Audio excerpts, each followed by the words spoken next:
In the heart of the Arabian desert, under the vast canopy of a moonlit sky, a silent transformation was unfolding. It was a year of the elephant, a year remembered for divine protection, and a year destined to witness the birth of the greatest soul to ever walk the earth.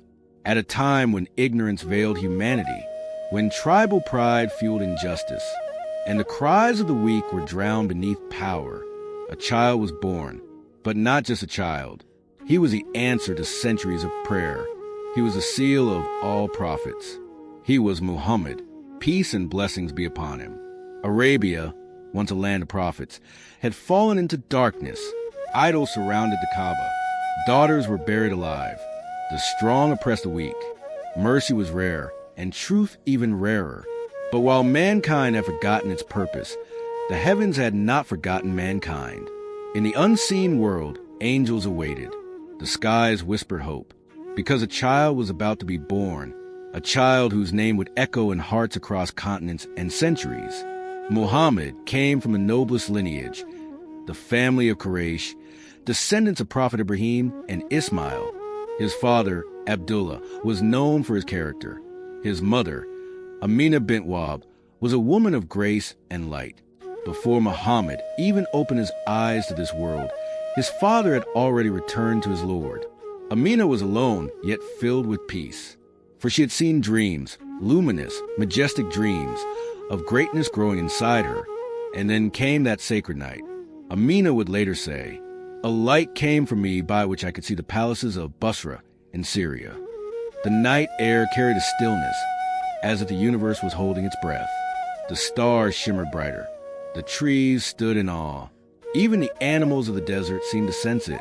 The final messenger, the mercy to the worlds, had entered the world. He did not cry like ordinary infants. His eyes opened with calmness, as if he recognized his world and had already forgiven it. The name Muhammad, meaning the praised one, was chosen by his grandfather, Abdul Muttalib, a name unknown in Arabia, but destined beyond every tongue across history. On the seventh day, a sheep was sacrificed in thanks, and the world slowly came to learn that something extraordinary had happened. That same year, the tyrant Abraha had marched on the Kaaba with an army of elephants, only to be crushed by divine intervention. It was Allah's way of preparing the world. This house would be protected for the prophet to purify it one day. Even in lands far away, strange things were seen. The fires of Persia that had burned for 1,000 years suddenly extinguished. The throne of Khosrows trembled. The lakes dried. The world had shifted, because the one who would shift hearts forever had arrived. Amina held him close, whispering lullabies into his tiny ears. But just 6 years later, she too returned to her Lord, leaving the young Muhammad orphaned. From birth, he was made to taste sorrow. So he would carry the sorrows of the world. No father, no mother, no wealth, no power. But what he did have was the love of Allah. And so, from the deserts of Arabia, a journey had begun. The child who had no cradle of gold would become the man who carried the crown of prophethood. The one who had no parents would become a mercy to all families. The orphan would become the best of creation. This was not just the birth of a man. This was the beginning of light, the rebirth of mercy, the answer to Ibrahim's prayer, the fulfillment of ancient scriptures, the beginning of the final message. And we have not sent you, O Muhammad, except as a mercy to the worlds. Quran 21:107.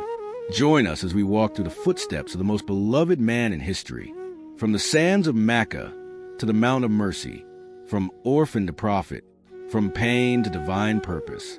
This is the story of Muhammad, the final messenger. This was only part one of the life of the final messenger, the story of his birth and the beginning of mercy on earth. If you want to continue this journey through the footsteps of the Prophet Muhammad, peace be upon him, make sure to like the video, subscribe to the channel, and share it with others. Together, let's spread the light of his message, one story at a time. See you in part 2, inshallah.